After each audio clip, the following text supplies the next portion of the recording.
Hey, it's Del Jackson. We got another press break here, start a new season. We got Coach Thad Rittenhouse from Pequea Valley. So, we cover every team in the LL. Andy can't be with me today, but we got Coach Thad Rittenhouse on here. We're going to talk a little bit about PV hoops, about LLhoops, about his background, and we'll see how it goes. Coach Rittenhouse, how you doing, buddy?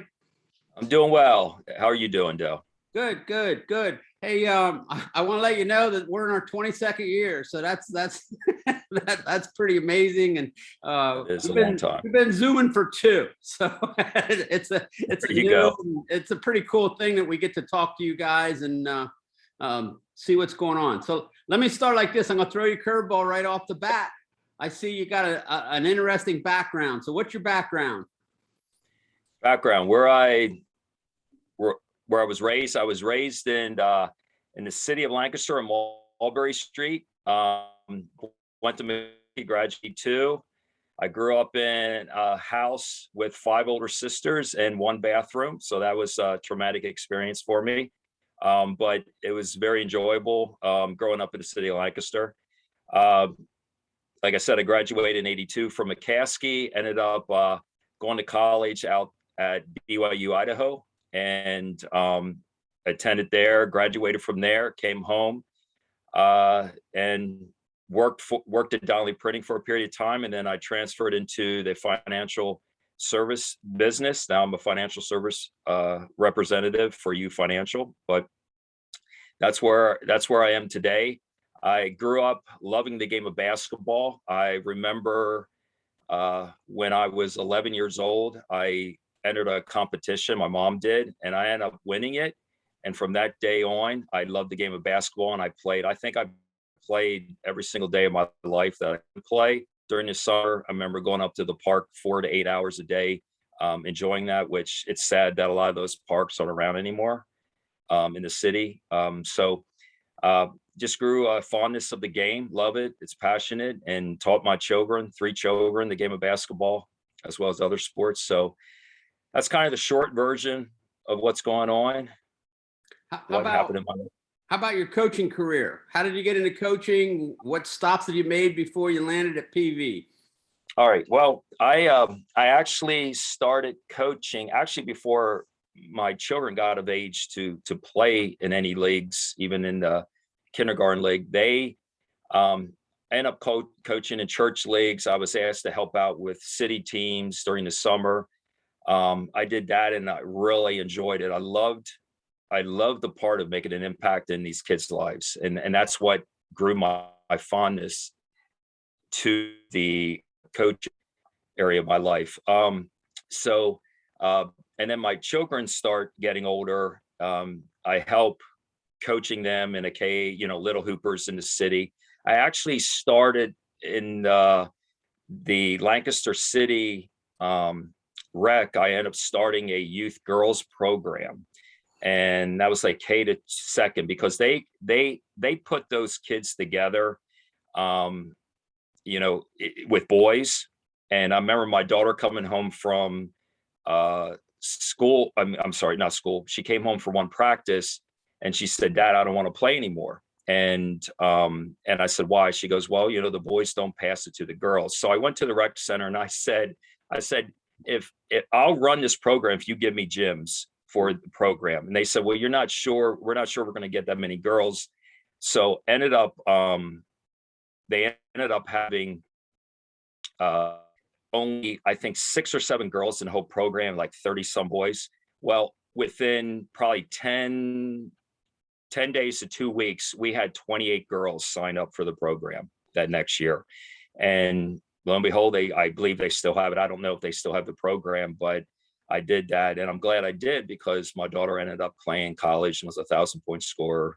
And then I ended up coaching my son, who ended up playing on the state teams at LS there. So they had a pretty successful, and my youngest ended up going into music career at 9th grade. So I just love coaching. So I coached in the city for about 13 years, helped with youth programs, coached for high school teams during the summer league, just kept doing that. And then I went to LS, and we moved there from the city, which was a tough decision for us, my family.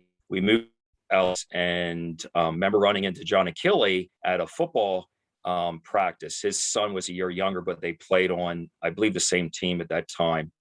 And we talked about, and he said he didn't have a 7th grade program. And when I turned to him and I said, John, you need to have a 7th grade program because you're losing, 8 to 10 kids every year. And so he agreed. And then he turned, he says, do you want to coach it?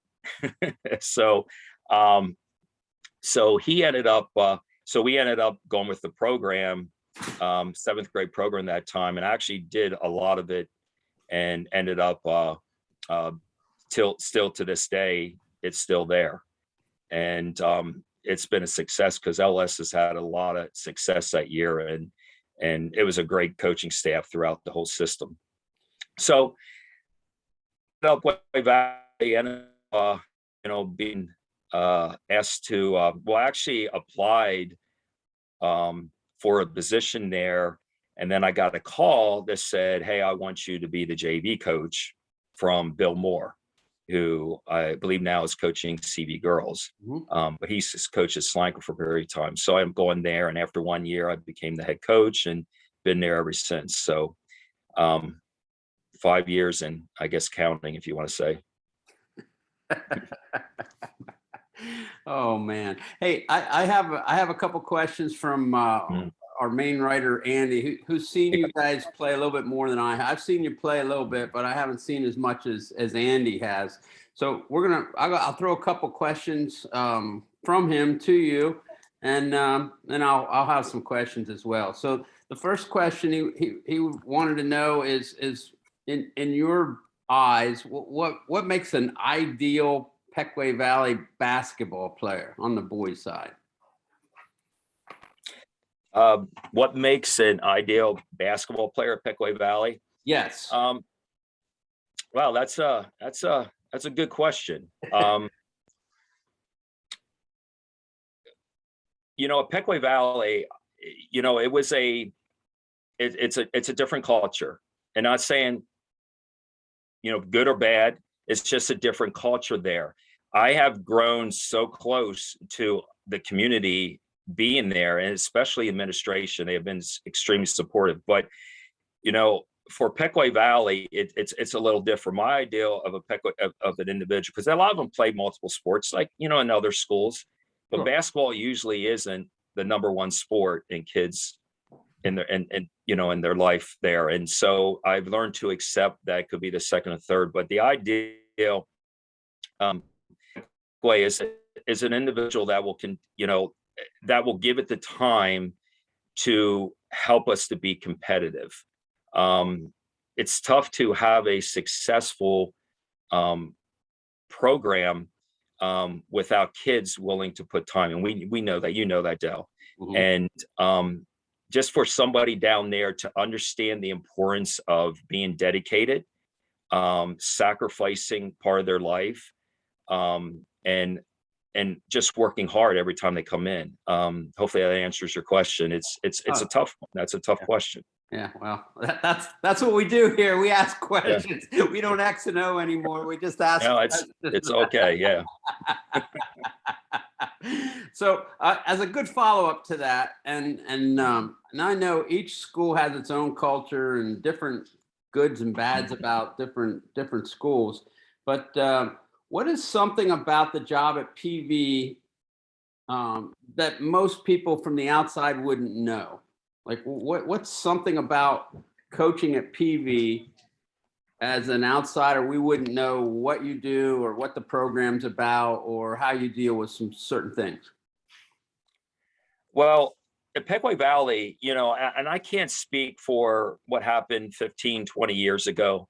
I can't speak to that, but I know that, at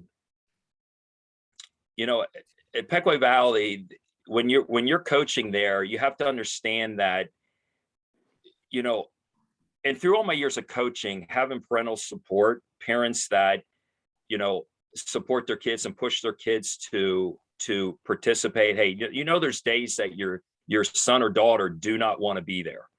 And to get that push from parents to be there is and not saying a parent's being bad, not being a good parent by doing that. It's just you don't have some of that support on those kids being there.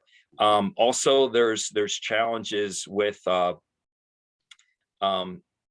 getting support with running your programs. Right now, I'm getting more support with running my youth program. And that was tough at first. I did have actually my JV coach right now is an individual that helped me run my youth program when I first got there, because they didn't have a youth program when I got there. So basketball is not the top priority at Pequea Valley. You have many challenges, but at the same time, you're finding these kids that really want to be there and really want to play, and they just need opportunities to do that. So I don't have many coaches ever had to go to build a program. There was only 30, I think it was 38 boys in the whole program, 7 through 12, no youth program, anything. Now today we have 100 and I think over 110 boys in the program. And it took a while to get to that, and to get not only the boys, but also parents, the community on board with, accepting their role and to help build the program. Because we ultimately know most of these kids are not going to play at college. And you're not only building this program, but you're building these boys to become young men and having them learn they're going to have to sacrifice some life. And that's the hardest thing.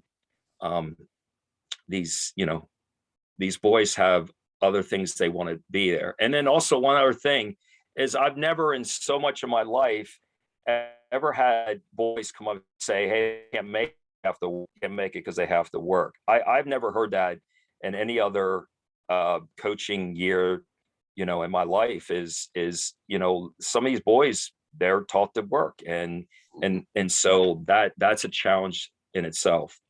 Yeah, let me follow up on your program. Talk to us about your assistants and what roles they have in your program. And let's just start there. Go ahead.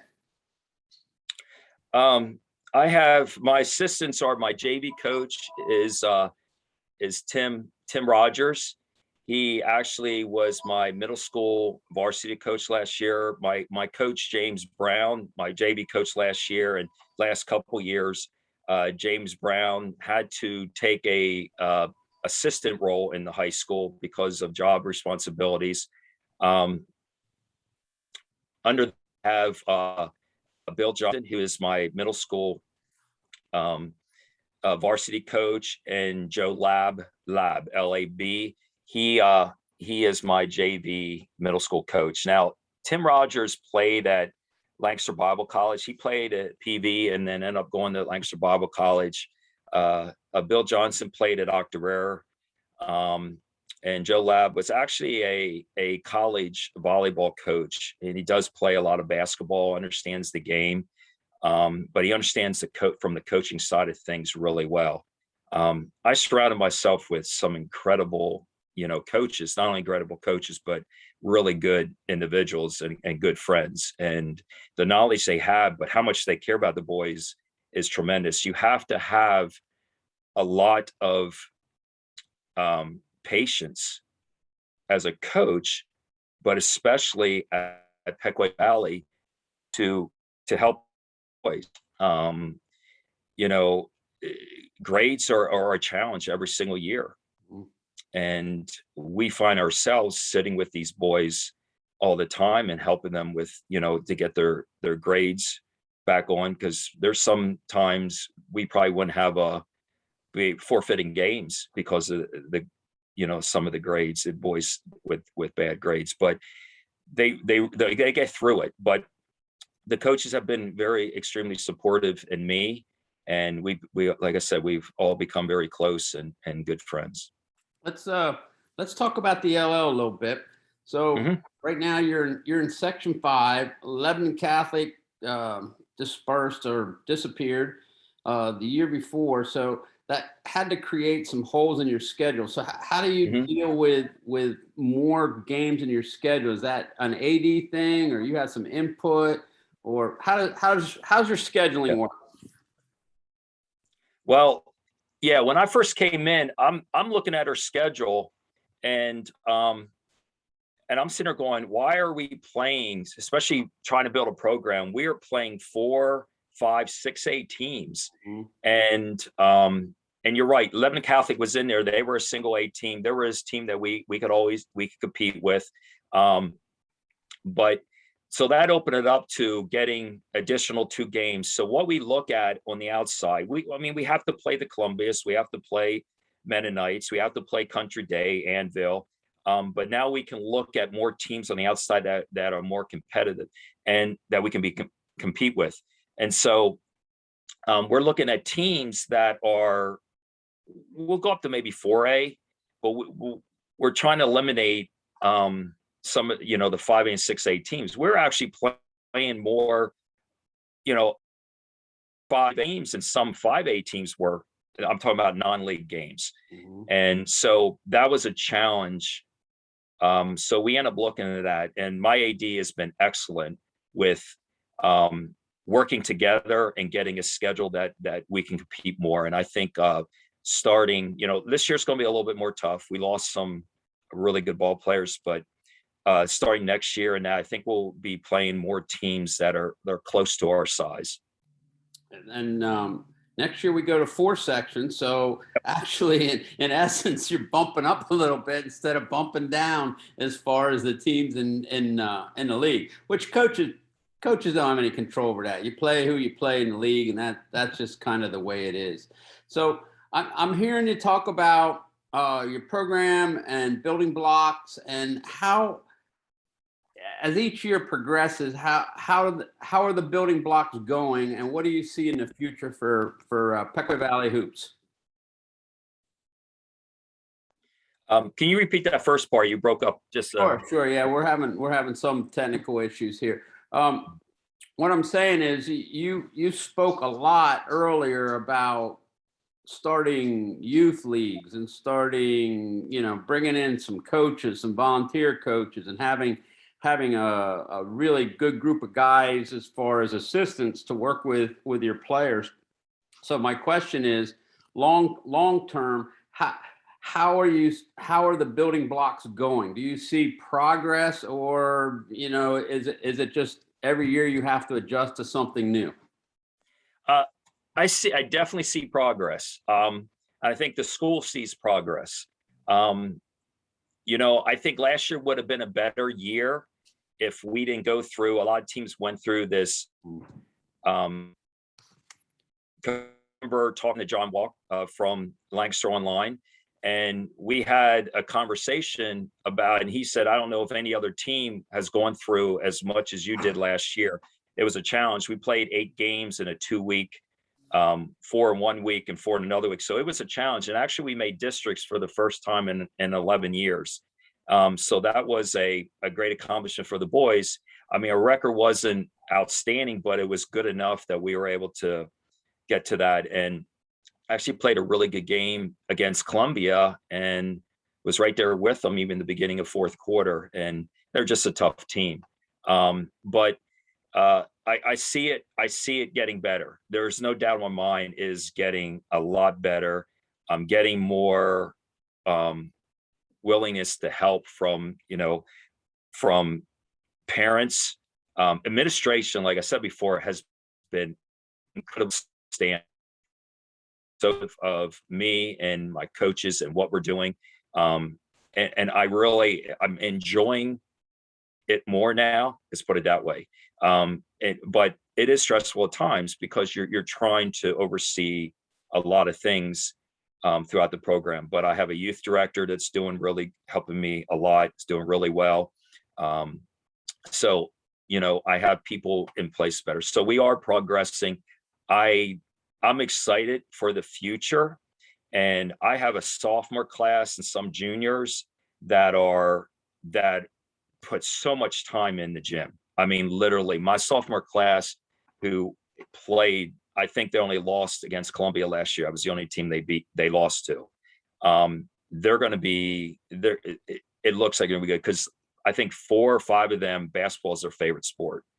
And that's what you need, those type of players, and have a few seniors that are going to contribute. I won that was an all section last year. So I see our program progressing, and again, I'm excited for the future. Nice. Hey, I was at Donegal for several years, and at depending on what year it was, we would come down there and play, and we would play in the summer leagues and all that. But I want to know, and I haven't been there for a couple of years, do your fans still have the Kentucky Fried hats on? I've never seen any with Kentucky Fried hats on. I've seen some crazy stuff, but I've never seen that. Actually, I didn't see anything last year except a few parents in the stands, but no, I haven't. And actually, I don't even know anything about it. So tell me. I don't know if the place is still in business or not, but they had a cheering section, and they all took the buckets of the chicken Kentucky Fried Chicken hats, and they called it called it the red zone. But you guys still have the red zone, yes? Yeah, they still have the red zone, and unfortunately, we didn't have students there. But the year before, which we had a nice year, and we started to get more and more students there, and I think that was a great. I was looking forward to move forward, and obviously the COVID hit and it affected everybody at that time. But yeah, no, I've seen some, hey, kids are kids. They'll and you accept a lot of things that they do as long as they don't cross that line. But it's, when I'm coaching, I don't pay attention to any of those kids over there. I'm paying attention to the boys and the program. But when I see the game film after, I watch the game, and I'm like, well, there's some crazy things over there in the stand. But yeah, no, it's there is some support, and I don't know if you know about the new building being built at Pequea. I do not. So go ahead and inform us. In a couple years, I think 3 years from now, I think the 24th, 25th season, we'll be up at, there's a area above the football field. I believe that's where they're going to build it. I think they have everything set on what they're going to do, but they're a combination of 7th through 12th. Now you're just hearing, I'm hearing it from, our administration AD, that it's going to be 7th to 12th. We won't be playing our home games where we are now. We might be playing, having practices there, but I heard it's going to be a nice sized gym like a lot of the bigger schools have. Nice. I can't, I'm just throwing it out. It might be 1,800 capacity. Wow. I'm not, don't hold me to that, but I know it's going to be 2-3 times bigger than what we have now. I'll tell you, Coach, that's a good thing and a bad thing. I'm telling you that right now. Well, it can be. You can do more stuff in practice, and you can have your camps and leagues and all that stuff. Absolutely. There's nothing like a small gym that the people are on top of the referees. Oh, I know. Well, they're on top of the team too. They're right behind us. Yeah.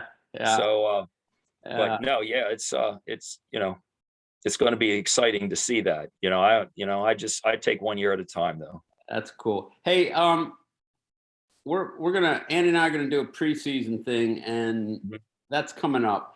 And I'm sure we will be talking a lot about Lancaster Mennonite and Columbia. So you have 2 powerhouse teams at the district level and possibly the state level in your section. So my question is, do you prepare for them any different than you do for the other teams that you play? I mean, I'm not going to pick one team over the other. Andy will, but those 2 teams, looking at what we saw last year and what's coming back, they are loaded. Yes, I know. And Mennonite, and I know the coaches there. I'm actually Seth from Mennonite. I'm friends with. We played on the same team, rec team. I had him play on my team for a couple of years. We talk from time to time. and you don't know what you're getting in Mennonite too sometimes. But I know they have some good ball players. Columbia ball players. I mean, a lot of these kids play all year round. Mhm. And basketball is like their favorite sport, and it's tough to play those. Every time we go to play them, we know our hands are full. But on the reverse side, one thing I wanted to say to you, Dell, is that I've had a couple of the coaches came up to us about back 2 years, no, 3 years, 3 seasons ago, that said to me, they said, something, we have to scout you now because we feel your program's growing, that we just can't take you for granted anymore. And that is a big plus in the program. And, we might not win a ton of games, but we want to be competitive. We want teams to, hey, we need to understand what Pequea does, and we need to scout them and find out what are they running, what are they doing. And, so, but again, we have to do a lot of scouting on them. I do. My coaching staff does. They've been a huge help. We talk about things for each game and before each game. Let me ask coaching question. Yep. So when I was coaching, we didn't have the huddle and all that stuff. How do you use film in your preparation with yourself, one, and the team? How do you use film for getting your players better or preparing for another team, or maybe you don't? No, we sit down and view the teams we take a period of time in practice, and usually it might be a half an hour before practice. We'll have the guys come in and we will sit down and go over the last game we played, bits and pieces. I'll have it broken down, and then we will have the team we're going to play. Obviously, we don't sit there and watch the whole game, but I viewed the game and what for my players to look at part of the game. And so we'll sit down and go over that. I'll tell the players, say, hey, you're going to be guarding this person. Watch what he does. I really study the players. I study what they can do. I see how we're going to have our hands full. I get that, but how we need to work together as a team. So I do that a lot. If sometimes I wish I got paid for how much film I watched. And, obviously we don't as coaches, but, I'm up late at night, sometimes to going through this. So, but yeah, I do that all the time with my players, and it's educational. They need to understand, their read and react. A lot of times these players is not up to where it should be and needs to be, but breaking that down, a lot of players, it's better for you talk instead of just telling them about it on the court. Yeah. It's always interesting to me as an ex-coach to see how guys either prepare or use the films or not use the films. It's always interesting. It's just like, and then sometimes I was an assistant for many years, both junior high and JV, and so sometimes I think as coaches we think players are coaches, and sometimes I think, just me personally, that gets in the way, because it's like, the out of bounds plays, but they're focused on maybe the next basket or the next pass, or what the girlfriend's doing after the game. Oh, tell me about it. I ask my players all the time, what's on your mind right now? Because you look like you're in a different world. But I always remember that I was their age, and and I understand they're not going to be perfect. There's things going on in their life. The one thing I should have touched base on this earlier when you asked about, so people understand about Pequea, and I'm sure other schools go through this, maybe just as much, or maybe not as much, is some of these boys go through a lot of challenges, and you're dealing with helping them through that. And as coaches, we go through that. But I've gone through that with Pequea Valley students a lot more than I ever had in my coaching experience previously. I can't share a lot of things about these boys, but boy, man, some of these have gone through some rough times. I mean, just to let you know, I've had boys that during the season or right before the season that lost a mother, some boy that lost his father, and challenges that these kids go through. And we can't forget that we are mentors. We are, we might be the only person that can really, change the direction of these boys.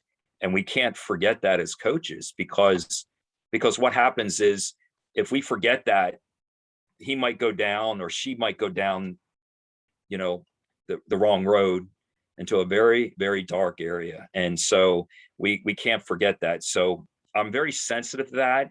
And if anybody knows me I know parents know me from the past, they know how I am when it comes to that. But these boys have gone through some challenges, and I'm proud of them for, not all of them were able to get out of it, but a lot were. Yeah, I know from my past experiences, and even sitting in the stands. I mean, we watch a lot of ball games live, and it's not necessarily always about the X and O's that people see the X and O's. People see, reading the paper and seeing results and stuff. But what they don't see is the relationships and some of the things that you do, some of the things that other people do. And, win or lose, everybody's doing the same thing.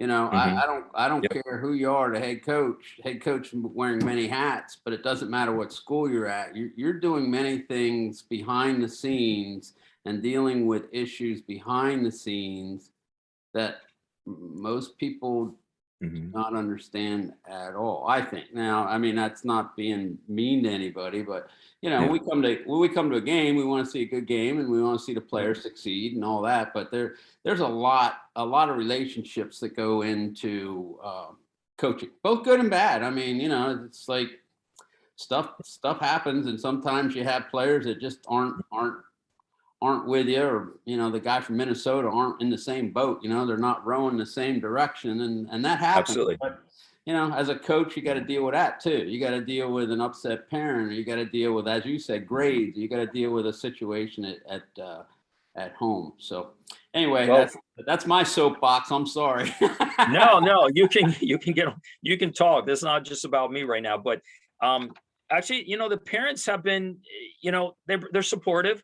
They're great. I really haven't had many confrontations with parents. They'll take a back seat and just come to games and will support. And part of the parents don't show up at the games. I feel bad for the boys, but we do have support there. And and one thing, code, I've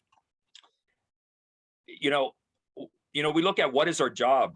Is our job as a coach to really win games? And I understand we want to win games and you want to be a successful program, but your main job is to get the most out of your players. Because it doesn't matter how good of a coach you are. If you don't have the players, then you're just not going to have those wins.